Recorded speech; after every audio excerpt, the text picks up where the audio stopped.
What's shaking, YouTube, and welcome into the Hollywood Rip studio for that time of the week again. It's the Cardboard Critics Sports Card Podcast, where we go over what cards have been hot, what cards have been cold, and what cards you should consider investing in going forward. Remember, we don't provide investment advice, just opinions. As always, I'm your host, Mr. Hollywood, joined by my partner in crime, Joe Nasty, camera left.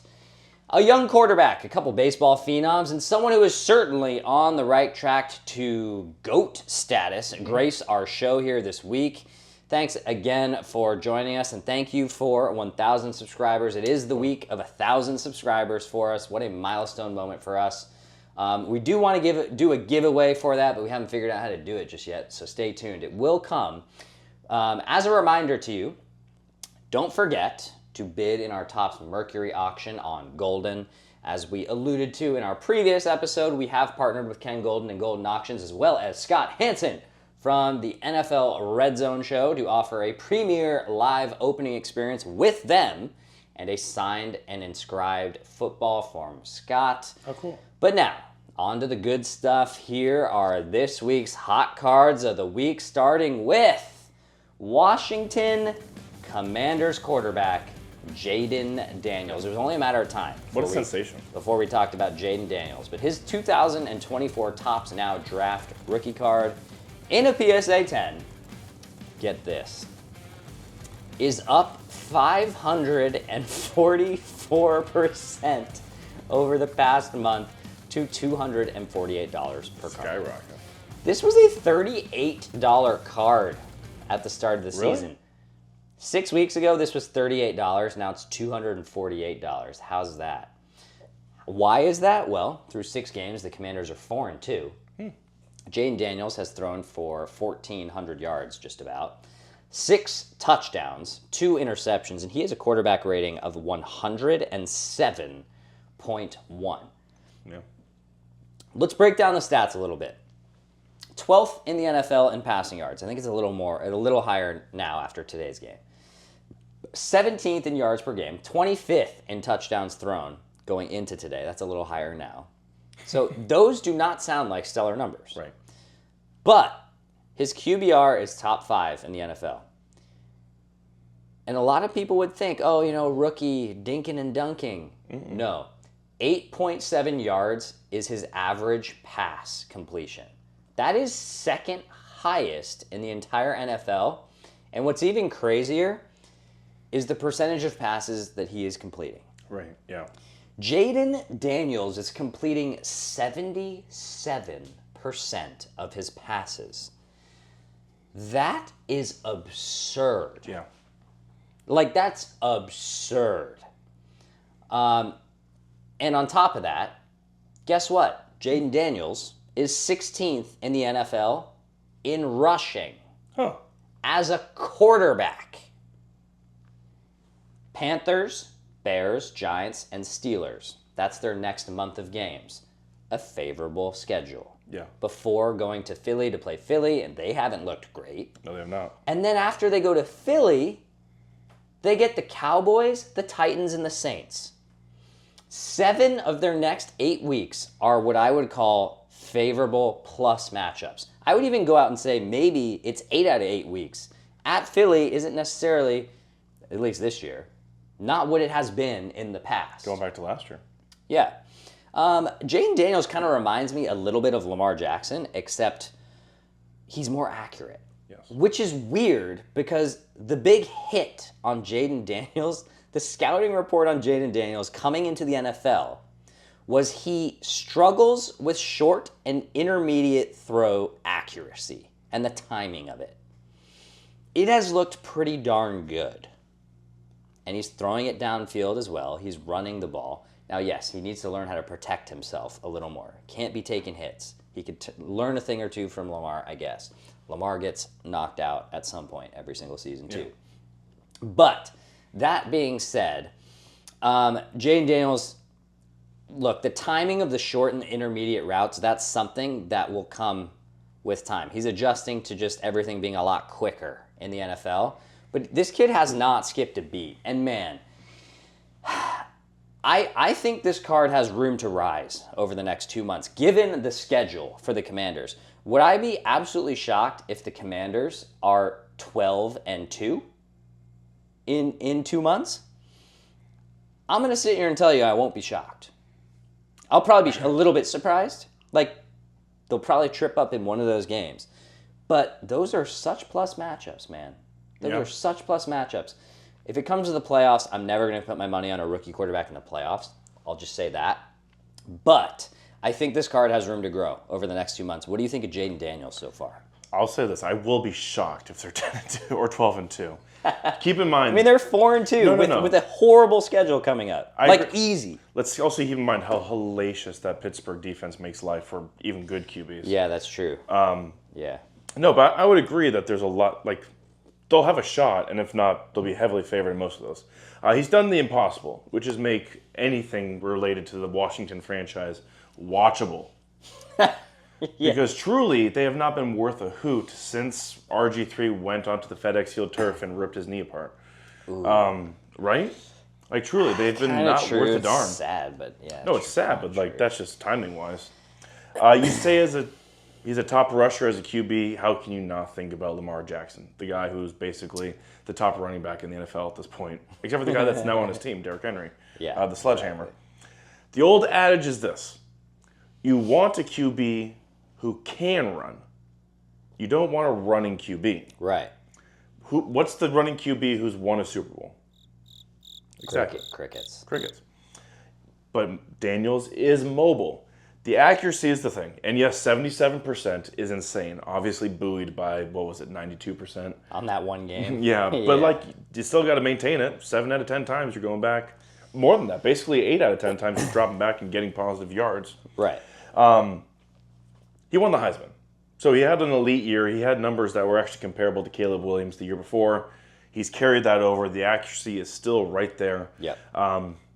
Not bad for a guy that when he left Arizona State, there's a famous video of his teammates trashing his locker in the locker room, being like, this guy's trash. Thank God he's leaving.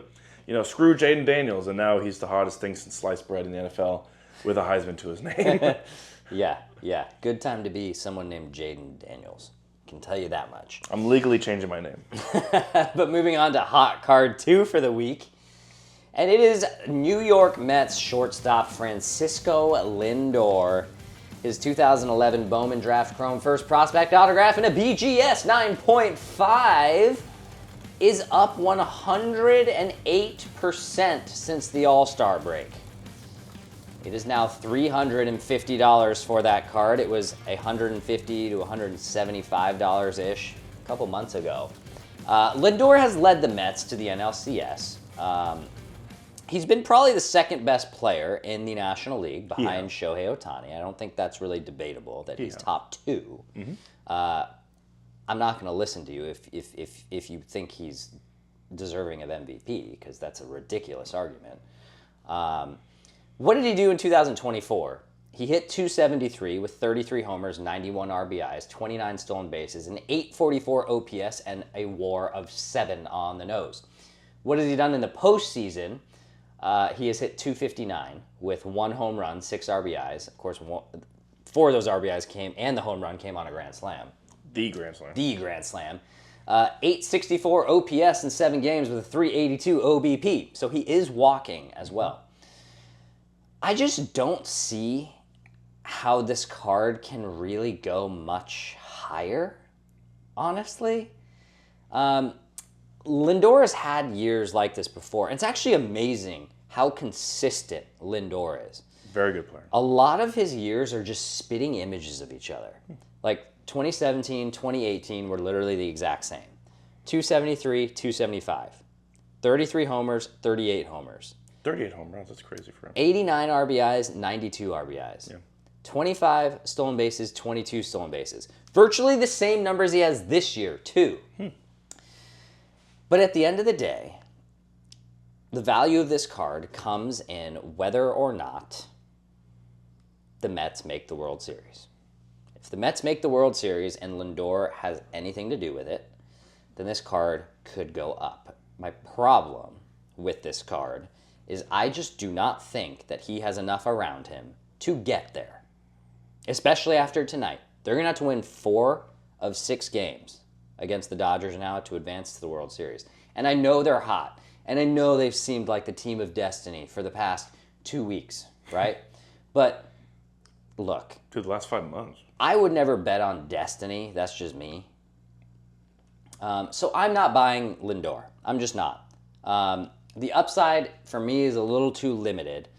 It's baseball playoffs, so the only way for this to go up is for him to make the World Series or win it all or win a World Series MVP, something of that nature, which are unlikely odds. They're going to be the underdog in every single series that they play. If they lose Game 2, which is going to happen in just a few hours, if they lose Game 2, yeah, it's tough. I can't see it happening for the Mets. What are your thoughts on Lindor? Look, if they make the World Series and if they win a World Series, it will be because of Francisco Lindor. So that's where the value would jump up. Right. I'm not a big Tyrone Taylor guy. But that's a big gamble, right? Because No, you got to beat the Dodgers already down 1 in the hole, and then on top of that, you're going to have to win another tough series. So like the odds are the Mets are not going to win the World Series. I'm not picking them. I'm just saying. So like you said, if this, that, whatever, if they go that far, it'll be because of the guy that carried them to this point. Right. This is Francisco Lindor at his finest. This is the guy that the Mets acquired. This is not the guy that people were talking about trading this offseason. No. He's a leader on the field, both by his play and by example, something you can't necessarily say about the third baseman in San Diego. And this is similar to his run in 2016, remember? You mentioned the 17 and 18 years. 2016, he made it to the brink of a championship. It's true. Right there in their home ballpark before that infamous rain delay and Right. the whole 9 yards. He may be on a collision course with his old friends right there on the banks of Lake Erie in the Rock and Roll Hall of Fame. I'm not picking, well, I am picking it, but wink, wink. I am picking it, but I doubt it's going to happen. Not because you want to. But also keep this in mind, Mr. Hollywood. He's 30 now. Yeah, he is. He looks amazing. Does he ever? But this is probably the pinnacle of his career. Yeah. Right here. Yeah. But if he wins a World Series this season, he is a legend. Because the New York thing and the way he has carried this roster, those scrappy underdogs with the highest payroll in baseball, he has carried carried them all this way. A third of that payroll isn't even on the team anymore. Is it Scherzer and DeGrom? Scherzer, Verlander, and DeGrom Verlander, that's right, are still on that Not payroll. DeGrom. He left as a free agent, but yeah, Scherzer and Crazy. Verlander. Crazy. Well, moving on to our next segment, and that is, of course, Cold Cards of the Week. Mm-hmm. Let's start Cold Cards off this week with a young running back. His name is Jir Gibbs. He plays... He sounds nice. He plays for the Detroit Lions. The Motor City Kitties. Yep, Motor City Kitties. His 2023 Prism Silver and a PSA 10, that's down 28.6%, over the past 2 weeks. It's $55 for that card. It was $78 2 weeks ago, down 45% since season start. What has he done so far in 2024? He has run for 348 yards, scored 3 touchdowns, caught 14 receptions for 104 yards and a touchdown. The Lions put up 47 today and 42 last week. His yards per carry has been insane. Mm-hmm. He's averaging like 5.5 yards per carry, which is ridiculous. But the problem, as is with all the problems with the Lions, in terms of card values and fantasy value for that matter, the Lions just extended David Montgomery to a 2-year, $18 million extension. What does that do? It basically guarantees that Jir Gibbs and David Montgomery will remain in a timeshare, even though Jir Gibbs is the more explosive back. Mm-hmm. I think they both got exactly 12 carries today. Oh, that's nice. Or yesterday. Like, they are literally 50-50 splitting, okay? The Lions have too many mouths to feed. We've talked about it so many times before. We talked about it with Sam Laporta 2 weeks ago. Slam Laporta. Slam Laporta 2 weeks ago, right? This is an incredible committee backfield. Yeah, it's like really good. crazy. But the Montgomery signing really cements Gibbs into a committee, unless Montgomery has a season-ending injury of some sort. So in my opinion, it is time to sell Jahmyr Gibbs. I think the talent is there. If he was a feature back, man, could this kid be special. But there's just not enough to go around in this Detroit Lions offense. Your thoughts? Yeah, the main thing is, like what you just said, they extended the guy who's going to eat into his playing time, and sort of from a schematic standpoint, it's what the Lions love to do. They are a smash-mouth football team that run the ball with the sledgehammer that is David Montgomery. He's a physical running back, and then they play off of it with play action where Jared Goff is truly at his best, right there over the middle. Yep. So that's tough. Gibbs is a really nice change of pace running back, but you don't really get a lot of hot commodities with change of pace. Darren Sproles, not really the hottest commodity, right? I would argue that he's more than change of pace. Jahmyr Gibbs is flat out explosive. He's explosive, but he's not. Is he option number one? It depends on what the game script calls for. Well, that's the beauty of the Lions, isn't it? But also the nightmare of the situation we're talking about. Yeah. But they did, well, it doesn't matter about their offense, but they did lose probably their best player overall today in Aiden Hutchinson. Immediate surgery. Usually you see they're going to have a look at. He went right to a Dallas hospital. Like, again, that doesn't matter. But it may change their defense, which may change the way they call offensive plays, which, somebody keep an eye on. Yeah.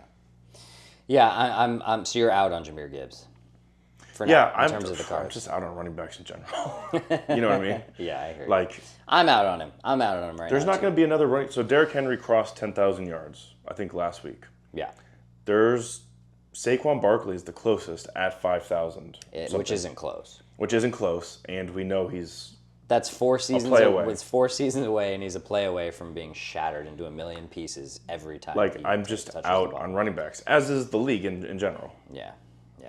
But we got to move to our next cold card of the week, and this was an interesting one. Although I kind of get it, but I also kind of don't. Shohei Otani, DH for the LA Dodgers, of course. His 2018 Topps and Topps Chrome base pitching cards in a PSA 10. The base Topps card was down 16.9% over the past week to $172. The Topps Chrome pitching card was down 6.1% to $218 per card. What has Shohei done in the postseason? Keep in mind these numbers are not updated with Shohei's performance in Game 1 against the Mets, where he did go 2 for 4 with an RBI and a double. So basically, what did he do against the Padres? He hit 200. He hit a homer, had 4 RBIs, no stolen bases. His OPS was 623, and his OBP was just 273. He hasn't been great. Today, our Game 1 against the Mets was a good step forward for him. But I'll go ahead and say the Dodgers would not have won the series against the Padres without him. No, absolutely not. They wouldn't. Did he do what Fernando Tatis did? No. But they would not have won that series, without him. They wouldn't have won Game 1. No. Well, which is why. Yeah. He needs to work more walks. He's chasing a little too much. He's swinging and missing outside the zone, which he always kind of does occasionally, but I think it's been a little more so as of late.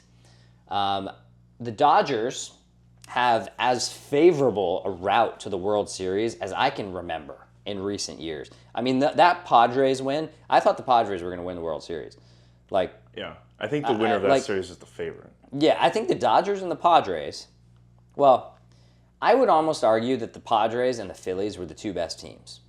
They were the 2 best teams, in my opinion. On paper. The Phillies have played so on bad paper, the second half. The most complete. Sure.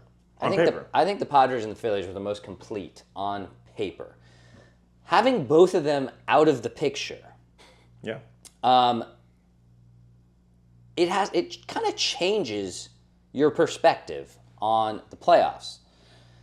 They would be significant favorites in all matchups remaining, for the most part, I even think if they played the Yankees, they would be favored, maybe not heavily, but they would be favored. Home field advantage. Home field advantage. The issue is that the Dodgers have to win it all for these cards to go up. And those odds are still a total toss-up. So if you're a gambling man... Not me. I'm not. I'm not a gambling man. It's not my style. I'm probably more of a gambling man than you are. 100%. I'll bet on that.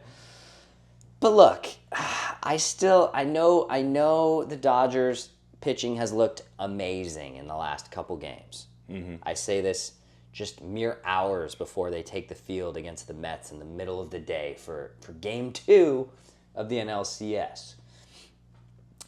Will that pitching be able to hold? They will only get one start from Yamamoto in this series. Can the bullpen survive 3 bullpen games, probably, in this series? Yeah. Right? Depends what Buehler does. Yeah, it depends what Buehler does. I'm probably avoiding Otani cards for right now. Does that change if they go up 2-0? Maybe, but I'm gonna hold. I'm gonna hold right now on Otani. I will also be holding. I'll also post a photo of me holding Otani's 50th home run ball now for you. Actually, I don't know if it'll be holding it, but it'll be with the ball. What are your thoughts on Shohei Otani? You'll be in the same vicinity as the ball. Yeah, I will breathe that $2 million air. Smells like cognac. And maybe drop it. Don't you dare. I mean, the thing with the stats you read off is the Mets don't have Tanner Scott. That's kind of a big deal. They have a lot of lefties to throw at them. None of them are Tanner Scott. They're all a bunch of soft-throwing finesse guys. David Peterson, Manaea, and Quintana. And then the other sidewinder who came in tonight, Young. None of them were flamethrowers like Tanner Scott. So even with tonight's result in Game 1, you said it. The Dodgers pitching is still in a very precarious spot. Yep. The bullpen games, the bullpenning works in a short sprint, like a 5-game series. With 2 7-game series or 2 best-of-7s remaining, it's tough to rely on. Yeah. Derek Jeter made a fantastic point, I thought, on the pregame show, in that when you talk about a team with an elite bullpen and relying on a bullpen, those teams, you're usually talking about like 2, maybe 3 like key arms. Whereas what the Dodgers have is a bunch of, call them high leverage guys that they go to. Kopech is the closer, but if he pitches in the 7th, they're fine putting Trinan in the 8th. They're fine with Evan Phillips in the 8th or 9th. Like, they have a lot of high leverage guys. But, as is the story with the season, Vesia is now hurt. Rojas is hurt. Lux exited the game with stiffness in his hips. And we don't have any word on that. The name, and I just sort of mentioned it, that I'm really worried about, you still don't really know what you're going to get out of Yamamoto, but it's Walker Buehler. He's been bad this year. He's had maybe one good start every month, and then it's bad. He was bad in Game 3 in San Diego. Mm-hmm. They're not throwing him tomorrow because they can go bullpen, have a travel day, and then have presumably Walker Buehler. They need him. They need him to at least eat quality innings. It doesn't have to be a scoreless streak. Would Buehler have been on full rest had he gone in Game 2? Yes, but the theory is Flaherty ate up innings. They didn't use the high leverage guys except for Hudson, who's sort of a 5th, 6th inning kind of guy anyways. And they get the day off. And then you travel and you completely reset the bullpen. Yeah. So that's the thought process. And in theory, Walker Buehler, for everything in his career, should be able to handle a road game. So how does it affect the Otani card? Well, it affects the Otani card in that they may not make the World Series because of their arms. I think he's going to do pretty fine in the series, even though he'll face 2 more lefty starters coming up. Severino, he'll probably feast. The relievers, he already showed that he can hit David Peterson. Mm-hmm. He did that tonight. I don't think he'll really struggle against Manaea or Quintana, but Freeman is not well. Mm-hmm. I think that's why I bring it up. How it affects Otani is that we may not see him in the World Series, which is the only way that his value goes up. There's a lot of question marks for the Dodgers right now. They, at the end of the day, they are not healthy. They're just not healthy, and they are limping their way through these playoffs so far. The Mets, for being all this team of destiny, this is not a hot flash. No. Legit since April, this has been the team that they're like this.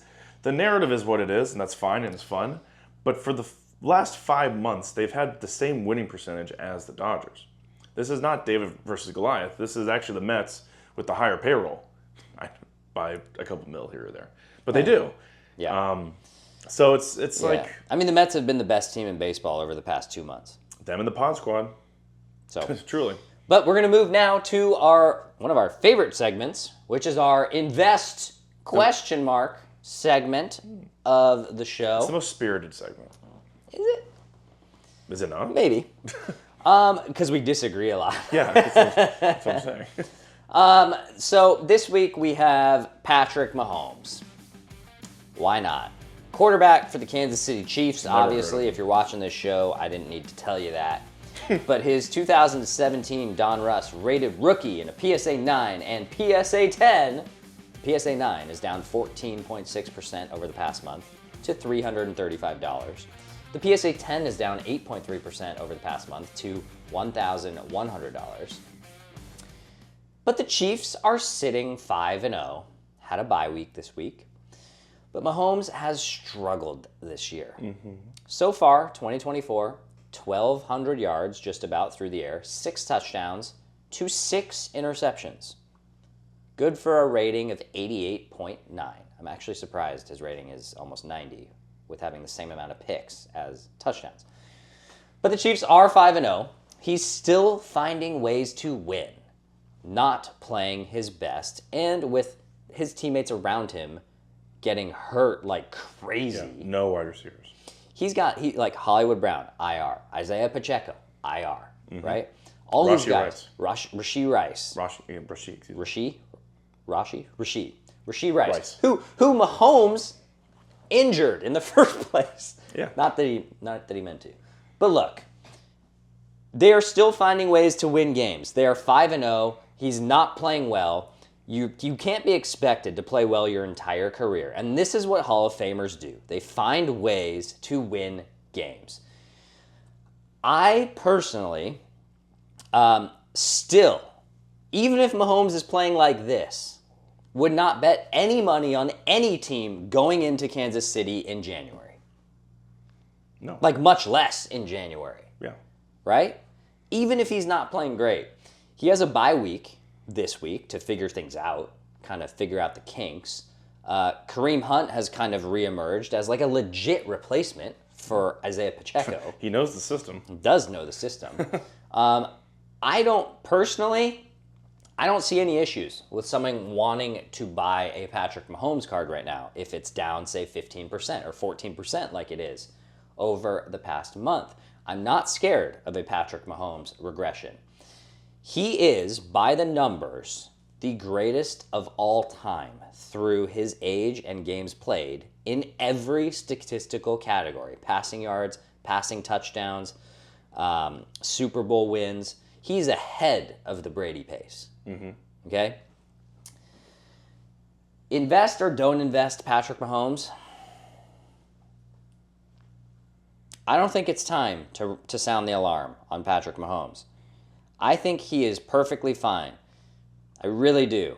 And once he gets Rashee Rice back, once he gets Isaiah Pacheco back, Travis Kelce has seen a little more usage over the last few weeks, and as long as he is there, I'm not betting on anyone to go into Kansas City and beat the Chiefs in the playoffs. So I say it every week. Call me crazy. I will. I'm still buying Patrick Mahomes stuff. I think it's kind of on the cheaper side right now. What do you think about Mahomes as an invest card? Always invest in Mahomes. They're going to make the AFC Championship. I don't know about always. Always. Like, what if he tears an Achilles? Then do it, because then he'll come back and have an amazing year the next year. I guarantee you. Yeah. The difference with Mahomes this year and last year is while the receivers and this, that on the offensive side around him is not spectacular, they have built a roster. It's a good offensive line. The Their defense won them the championship last year, along with Patrick Mahomes, because he's amazing, and I'll always invest in him. Defense has been great again. I will not doubt anything related to the gunslinger out of Texas Tech until Travis Kelce retires. It's a combo that will be elite until the day that Travis Kelce goes on tour in the media. As long as they're on the field together, magic happens. That is the safety blanket. He always knows what to do, and it's an unstoppable combination, clearly. This is like Brady Gronk. Truly. But Brady was doing it before Gronk got there. True. I'm giving the Chiefs the benefit of the doubt, unlike the Eagles last year, who played terribly but won up until about this point of the season, and they haven't been good, or they haven't been winning since. Yeah, I'm going to give the back-to-back Super Bowl champions the benefit of the doubt on this one. And another big piece of that is, and I think you kind of alluded to it, for the first time in his career, I don't really see another viable AFC contender. You know? So Burrow is 2-4. That's the Ravens. I was going to say Lamar and the Ravens are working through the gears, and by the time the playoffs run around, they'll probably look like a fool more than usual. But Josh Allen and the Bills are up and down, and you can't trust them. They need Devontae. And apart from that, the AFC South is just a desolate wasteland. Yeah. The Texans aren't going to beat them. So they'll probably host a play. They'll host the AFC Championship game, right? And then you go from there. So yeah, don't be ridiculous. Do we actually agree on an invest card for once? Mm-hmm. Look at that was a good one. Look at that. We the actually secret agree. Is watch the elbow. We actually agree on an invest card for once. And Lane Thomas. And that Lane Thomas is a game changer, guys. But that'll wrap things up for us here at the Hollywood Rip Studio for episode 20-something of the Cardboard Critics Sports Card Podcast. Are we legal? 21? Maybe we're legal. I think we're legal. It's at least 21.